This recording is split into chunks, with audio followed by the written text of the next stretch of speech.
안녕하세요. 김쌤입니다. 이번 시간에는 2026년 7월의 시험본 물류 2급 문제 풀어보도록 하겠습니다. 자, 1번부터 바로 풀어 나갈게요. 보기는 주식회사 생산의 ERP 구축 사례이다. 생산의 구축 방법 장점에 대한 내용 중에 적절하지 않은 것을 물어봤습니다. 주식회사 생산은 창고관리, 재고관리, 구매 발주, 배송 업무를 통합하기 위해 ERP 시스템을 구축하려고 한대요. 자체적으로 시스템을 개발하는 방안도 검토하였으나 구축 기간과 실패의 위험을 줄이기 위해 검증된 ERP 패키지를 도입하고 외부의 컨설턴트 도움을 받아 프로젝트를 진행하기로 했다고 합니다. 즉 결국에는 자체 개발보다 외부를 갖다가 이용하기로 한 거죠. 적절하지 않은 거예요. 자, 그러면 외부 컨설턴트를 이용하면 ERP 기능과 물류 프로세스에 대한 전문 지식을 기업 내부로 이전받을 수 있다. 괜찮죠? ERP 패키지를 도입하면 이미 검증된 기능과 구축 방법론을 이용할 수 있으므로 자체 개발에 비해 구현 기간을 단축할 수도 있다. 이게 맞는 질문입니다. 왜냐하면 ERP 자체 개발을 하면은 개발 기간과 비용이 많이 들거든요. 이게 장점 중에 하나고요.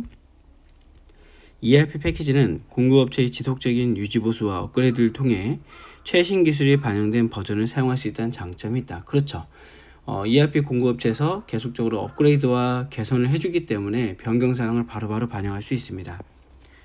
1, 2, 3번은 장점에 대해서 잘 설명하고 있고요.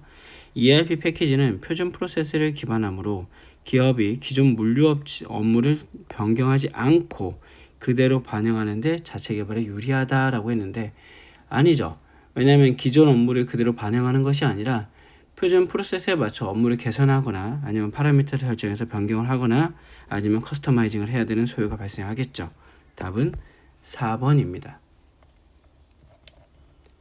자, 2번 문제입니다. 주식회사 생산의 확장 ERP 구축 사례이다. 설명으로 가장 적절하지 않은 것 됐습니다. 주식회사 생산은 창고관리, 재고관리, 구매 발주, 배송 업무를 ERP 시스템으로 통합하고자 한다. 비슷한 지문이죠. 또한 고객의 문의와 클레임 대응을 체계화하기 위해 CRM을 연계하고 공급업체부터 소비자까지 이루어지는 물류 흐름을 효율적으로 관리하기 위해 SCM 모듈을 도입하고자 한다.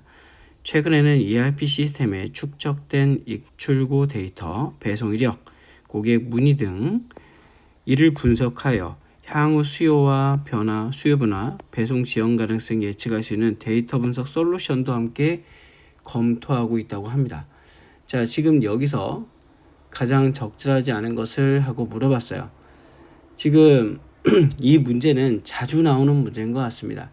그래서 ERP는 기업 내부의 업무를 통합하는 백오피스적인 시스템이죠.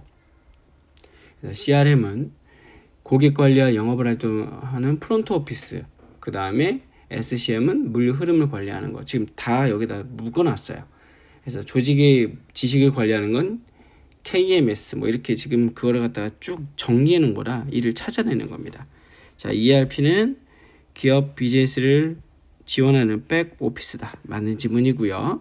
CRM은 고객 문의, 클레임, 영업 대응 등 고객을 지원하는 프론트 오피스. 자, 백오피스는 무슨 뜻이냐면 뒤에서 사무 업무를 하거나 지원하는 업무를 하면 프론트 오피스는 고객과 접점에서 만나는 부분이라고 보시면 됩니다. 그래서 고객 관계 관리라는 것은 고객을 만나서 고객과의 장기적인 관점에서 유지해야 되는 거기 때문에 2번도 맞는 지문이죠. CRM 시스템은 조직 구성원에 축적하고 있는 개별적 지식을 체계화하고, 여러분들 CRM이란 거는 고객 관계 관리가 있죠. 그래서 고객을 유지하고 관리하고 접점에서 대응하는 건데, 지금 여기서 말하는 개별 지식을 체계화한다는 건 KMS, 지식관리 시스템에 해당되는 내용이다.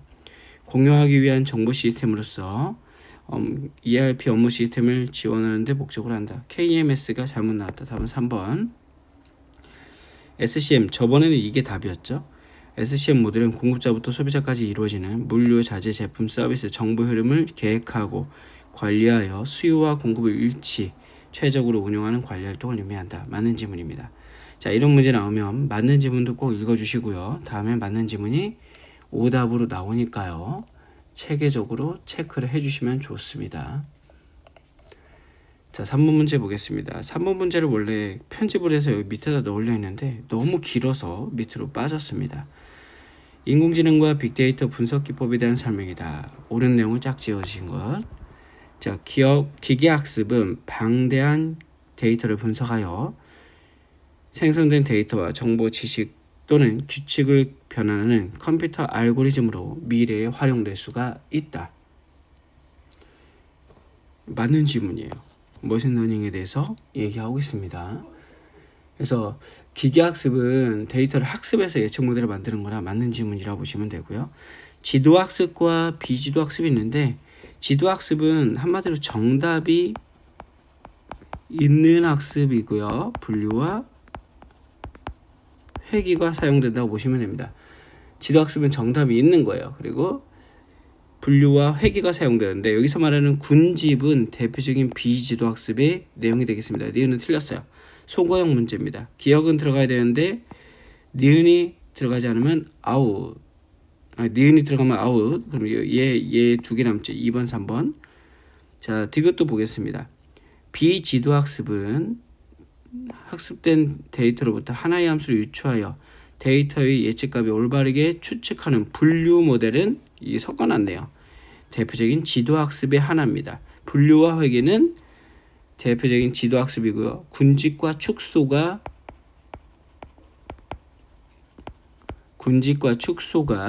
비지도학습이라고 보시면 됩니다. 이것도 지금 AI 공부하시다 보면 매번 그 첫 장쯤에 나오는 내용이거든요. 자, 그래서 답은 몇 번이에요? 답은 바로 3번으로 찾아낼 수 있겠네요. 그죠? 왜냐면 디귿이 들어가면 안 되니까. 아우시죠? 례를 보겠습니다. 강화라는 건 보상이죠. 그래서 보상을 준다, 보상을 주지 않는다. 원래 보상도 교육학적으로 들어가면 긍정적 보상과 부정적 보상으로 나눌 수도 있는데 대표적인 게 뭐라고 제가 말씀드렸죠? 그렇죠. 우리 흔히 말하는 FSD죠. 테슬라의 자율주행입니다. 자율주행 프로그램이 대표적인 강화학습에 해당이 된다. 리에는 맞는 질문. 머신러닝의 워크플로우의 데이터 수집, 데이터 점검 및 탐색, 전처리 및 정제, 모델링 훈련, 평가 배포 잘 설명하고 있네요. 데이터 마이닝은 축적된 대용량 데이터의 통계적 기법 및 인공지능을 활용하여 패턴과 규칙을 발견하고 새로운 자료에서 예측 및 의사결정을 지원하는 것. 맞습니다. 텍스트 마이닝은 텍스트를 찾아내는 거죠. 자, 이런 거 나오면 맞는 질문도 꼭 읽어주세요. 별표 치고. 좋은 질문이래요. 많이 나왔어요. 4번입니다. 스마트 ERP, 스마트 팩토리 및 사이버 분리 시스템에 대한 설명. 옳은 것 짝지어진 것은 스마트 ERP는 기존의 ERP, 인공지능, 빅데이터, 사물인터넷, 블록체인 등 신기술을 융합하여 보다 지능화된 시스템을 유지하는 것이다. 괜찮습니다. 그러면 3, 4번 아웃. 비즈니스 애널리틱스는 질의 및 보고하는 기본적인 분석 기술만 한정사 들어갔네요. 아니죠. 지금 결국에는 이런 분석 기술뿐만 아니라 예측 모델링과 같은 정교한 분석 기법 포함하는 거죠. 뭐는 포함하지 않는다. 오답을 만드는 방법입니다. 답은 2번이네요. 자, 스마트 팩토리는 공정별 자동화 설비, ERP, MES, 그 다음에 PRM 등 응용 시스템을 실시간적으로 연결하고 데이터 분석을 통해 최적화를 목표로 한다. 맞죠? 자, 원래 이런 것들 시험 문제 나와 있는데 체크를 한번 해주시는 게 좋을 것 같아요.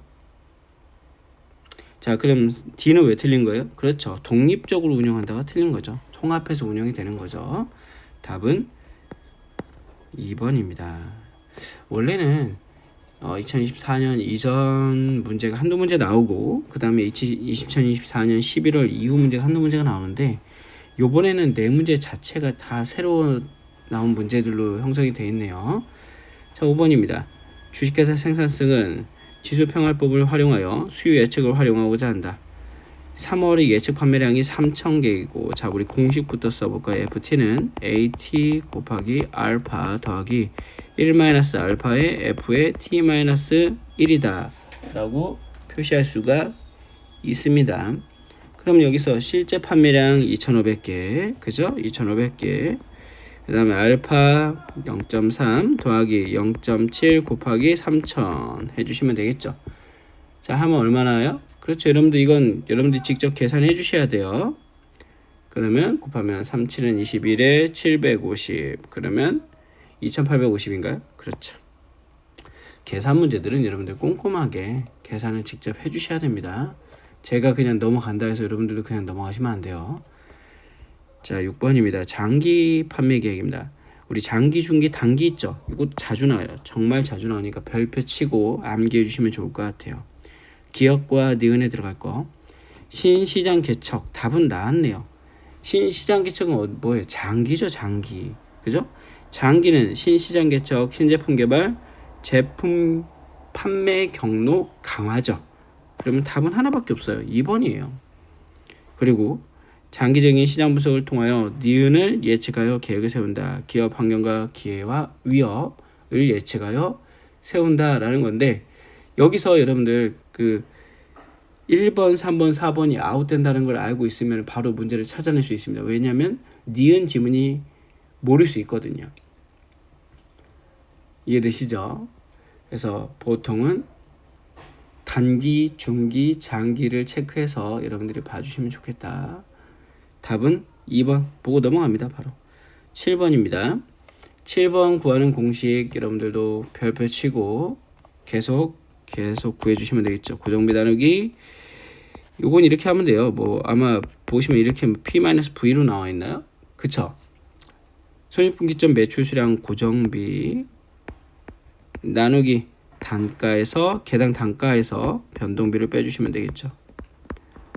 자, 그대로 한번 넣어보겠습니다. 500만원 나누기 1000에서 750을 빼주니까 250이 되겠네요. 그러면 2만 개 나오겠죠. 바로 나옵니다. 8번.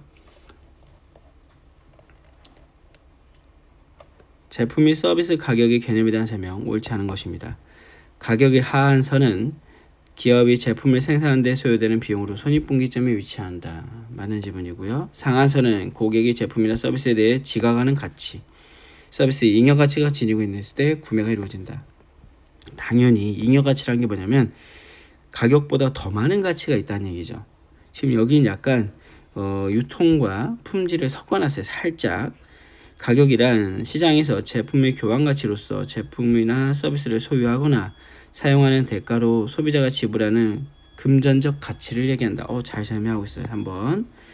가격의 하락은 일반적으로 매출의 증가를 가져오고 반대로 가격의 상승은 매출의 감소를 가져오는데 이러한 특성은 특히 가격 탄력성이 낮은 경우에 뚜렷하다라고 되어 있는데 여기서 틀린 건 뭡니까? 오히려 가격 탄력성이 높을 때, 그렇죠. 여기서는 높을 때 많이 일어난다라고 해야 되겠죠. 가격 탄력성이 높은 상품입니다. 답은 4번. 자, 그 다음 9번입니다. 원가 가산에 의한 가격 결정 방법에서 제품의 가격을 결정했다. 보기 원가 구성 요소를 참고할 때 도매업자의 이익으로 오른 것은 했습니다.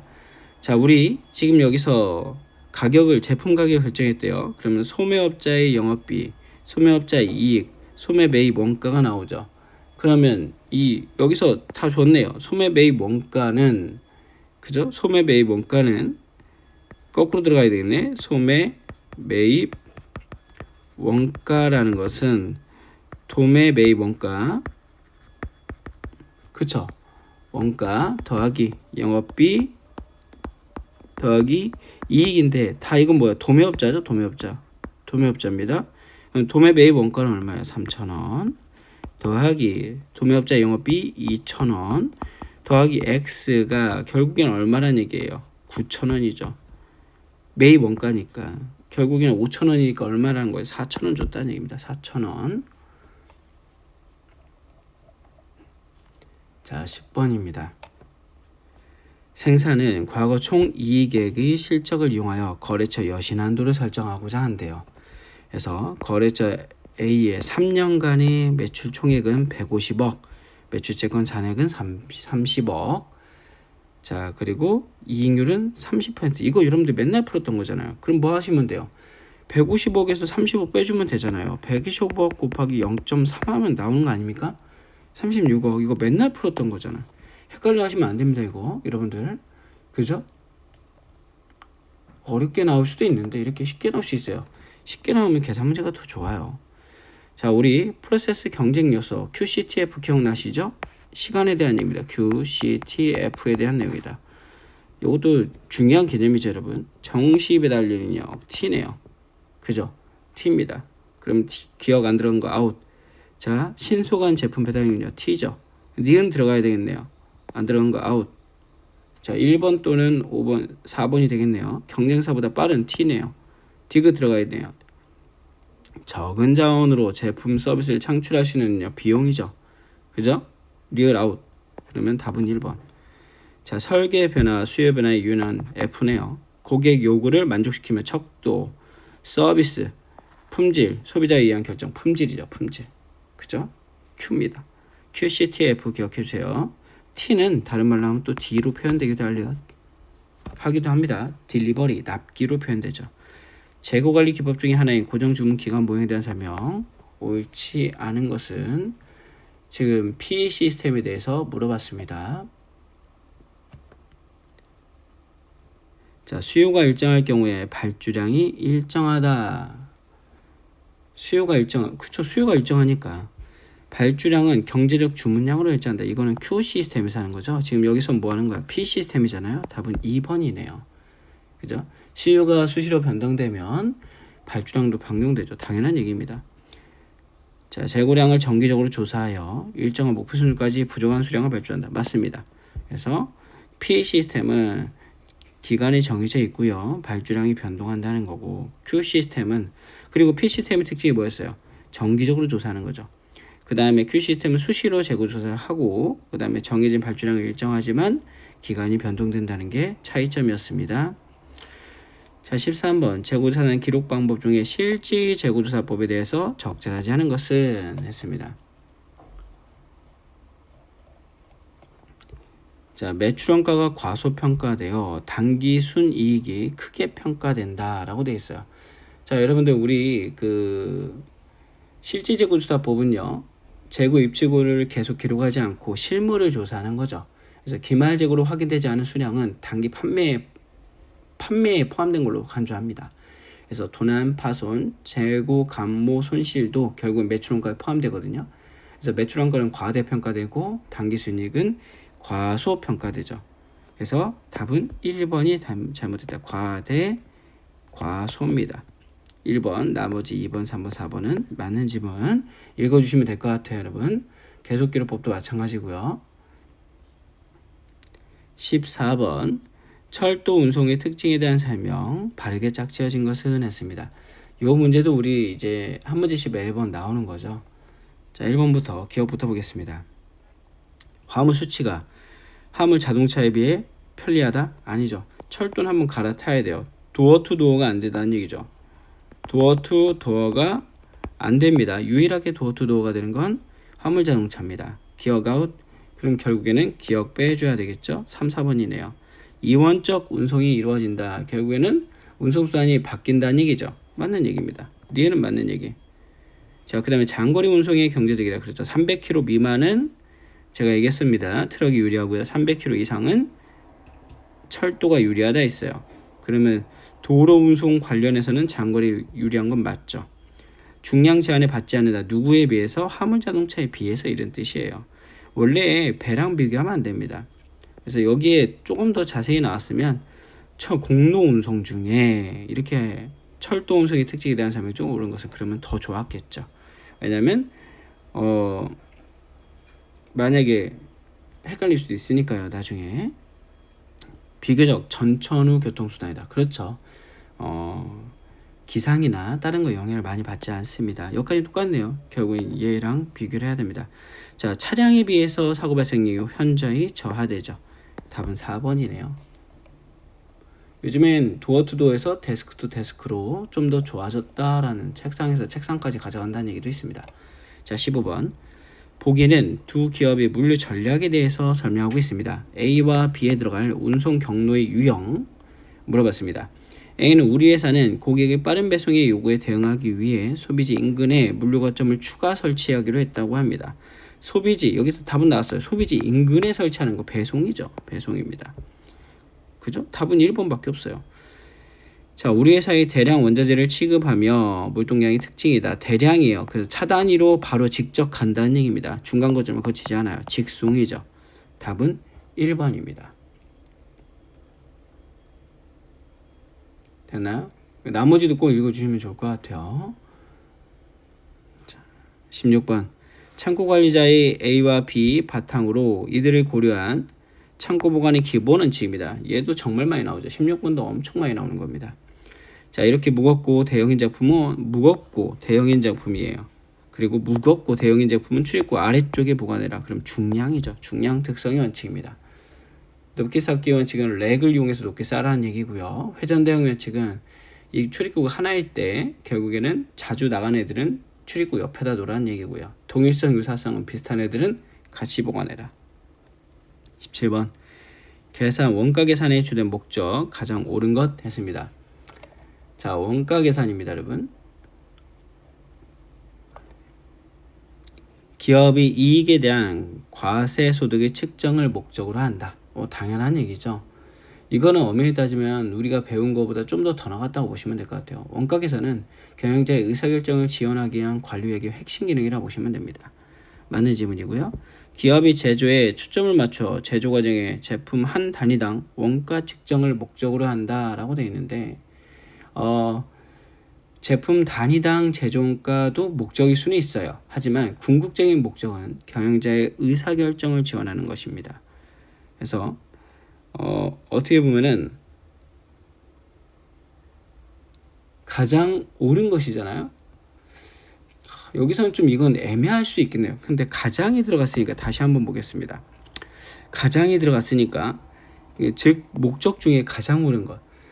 세무회계에서는 세법의 규정에서 보시면 재무회계의 회계 기준에 따라 기업 이익에 대한 과세 소득의 측정을 목적으로 하며 재무회계는 회계하게 한 분야로 이렇게 답안에 나온 걸 지금 읽어드리고 있는 거예요. 기업의 재무 상태와 경영 실적을 측정하여 기업의 외부 이해관계자들에게 이게 그 재무회계에 대한 내용이죠. 재무 정보를 제공하는 걸 목적으로 한다. 이게 재무회계예요. 하지만 관리회계는 내부 경영자들의 내부 자원을 목적으로 하는 거죠. 그래서 부서 및 개인의 실적 평가, 회계 정보를 구별, 측정, 분석하는 걸 목적으로 하고 내부 의사결정을 지원하는 걸 목적으로 합니다. 여기서 원가 계산에 대해서 얘기했으니까 원가 계산은 엄밀히 따지면 아까 얘기했듯이 관리회계거든요. 관리회계의 내부 의사결정의 목적으로 하는 거예요. 자, 그러면 과세소득 측정을 목적으로 하는 건 얘는 그 원가 계산이라고 보기보다는 재무회계 쪽이 좀 맞겠죠. 자, 제품의 제조 초점에 맞춰서 제조 과정에서 제품 한 단위당 원가 측정을 목적으로 한다. 세무. 기업의 재무 상태와 경영 실적 등 재무 정보를 제공. 얘도 재무 쪽이네요.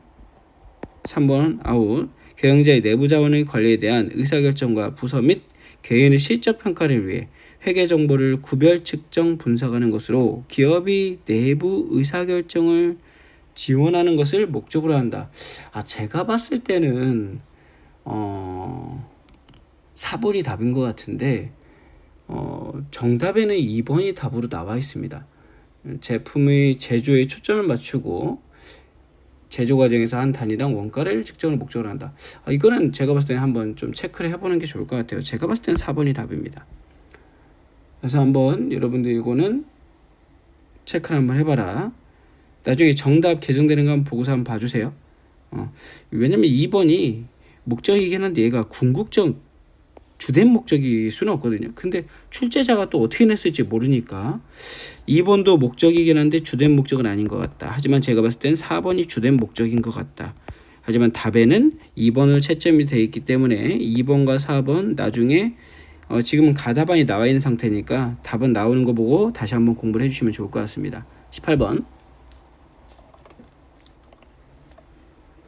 보기에서 설명하는 원가의 분류로 옳은 것 됐습니다. 공급자가 입찰가 또는 견적가를 제시할 경우 사용되는 원가이다. 자, 그러면 끝났네요. 경험이죠, 경험. 경험은 뭐예요? 그렇지, 예정원가입니다. 이렇게 딱딱 떨어지면 문제가 좋은데요. 19번. 보기 상황에서 A기업이 도입하기에 가장 적절한 구매 방식과 적절한 이유 물어봤습니다. 전자제품 제조기업인 A사는 전국에 5개의 공장을 운영하고 있다. 최근 글로벌 공급망 불안으로 특정 원자재의 납기 지원과 지역별 공급 중단이 잦아지고 있다. 특히 각 공장은 생산 품목과 공정 특성이 달라지는 필요한 부자재의 규격과 소요량 차이가 커서 일괄적으로 구매할 경우에 조달이 어려진대요. 그럼 뭐라고 해야 돼? 수시 구매한다는 얘기죠. 결국엔 분산 구매해야 된다. 왜? 그렇죠. 긴급수요에 대체할 수 있으니까. 그렇죠. 바로바로 사야 되니까. 그래서 답은 4번이 될 수 있을 것 같습니다. 3번도 맞긴 하거든요. 분산 구매는. 근데 여기서 지금 결국에는 원부자재가 지금 바로바로 그 대응을 해야 된다는 거기 때문에 긴급 조달과 구매 단축이 여기서 포인트이기 때문에 지역과의 그 관계 유지는 답이 될 수 없다. 그죠? 4번이 답입니다.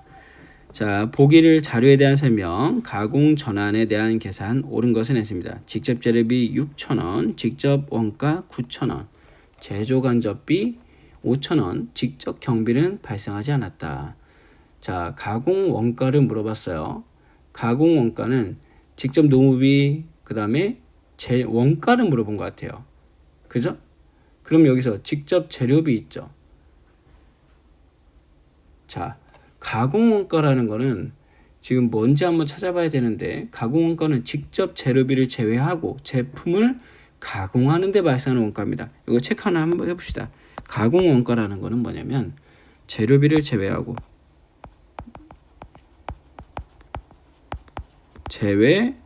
그럼 뭐만 남아요? 노무비하고 그 우리가 흔히 말하는 간접비만 남나요? 그죠? 노무비. 왜냐면 경비는 발생하지 않았다니까. 경비가 있었으면 경비도 들어가야 되겠죠. 노무비하고 여기서는 뭐가 들어가요? 이제 직접 노무비하고, 그리고 원래 직접 재료비, 직접 노무비, 직접 경비잖아요. 그럼 재료비는 제외하고니까 노무비 플러스 간접비가 되겠죠. 그죠?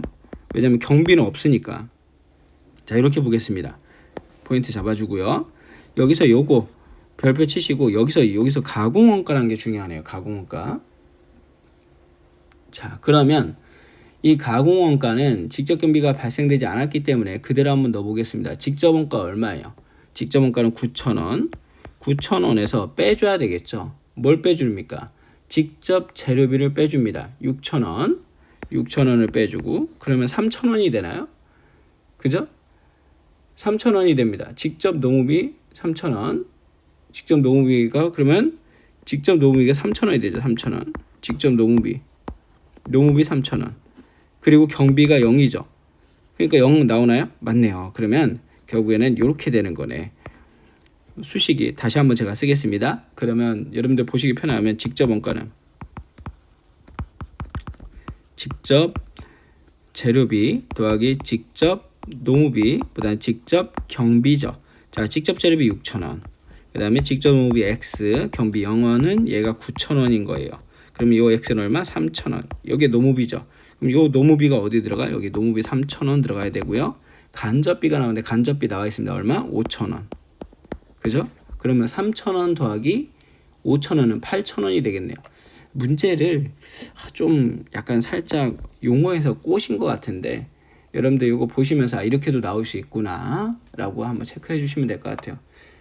얼핏 읽으면 그냥 원가라고 읽고 보면은 직접 재료비하고 그 다음에 제조 간접비 더하면 답이 나올 것 같거든요. 근데 여기서는 가공 원가라서 이렇게 된다. 자, 이건 별표 치시고 이렇게 또 한번 나왔으니까 또 나올 수 있거든요. 문제가 어렵지는 않았습니다. 그리고 한 두세 문제 정도는 틀려도 충분히 합격하는 시험이기 때문에 어렵지는 않았는데 그래도 이렇게 계산 문제가 많이 나오고 있다. 제가 이전에도 말했지만 2026년의 특징은 뭐냐? 2급이든 1급이든 계산 문제가 많이 나온다는 겁니다. 그리고 솔직히 2급의 계산 문제 난이도가 생각보다 옛날보다 많이 올라갔다. 그래서 이론 공부를 좀 꼼꼼하게 해주시는 게 중요하다라고 계속 말씀을 드리고 있습니다. 자, 그러면 필기는 여기서 마무리 짓고요. 실기 나중에 보도록 하겠습니다. 그리고 그 필기는 여러분들 17번은 꼭 한번 체크해 보세요. 17번의 정답은 2번인데 제가 봤을 때는 4번이 정답인 것 같거든요. 얘는 체크 한번 해보시는 게 좋을 것 같습니다. 자, 그럼 여기서 마무리 짓고요. 시기로 넘어가도록 하겠습니다. 수고하셨습니다.